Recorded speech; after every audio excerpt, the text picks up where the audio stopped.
Ele tá esperto, hein? Ele tava Eu desmaiado. tentei tirar ele do carro, mas ele agarrou no câmbio com toda a força, eu não consegui tirar ele do carro. Vem pra cá, deixa ele trabalhar agora. Não é melhor sedar porque ele ficou desmaiado na estrada. Rê. Bateu na cabeça dele.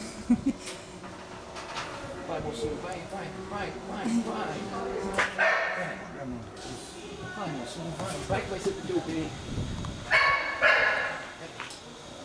Aí, foi. Vai, segura.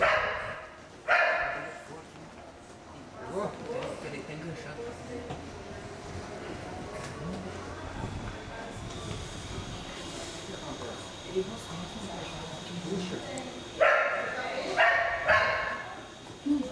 Ó a perna. Aqui, a perna. Mas eu tava. A perna não de fome. Mas ele deu 2 voltas aqui no pé. Aí, agora.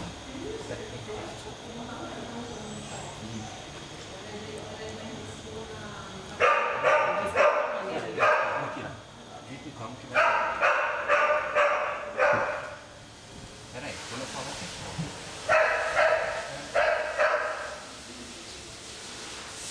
Aí, foi.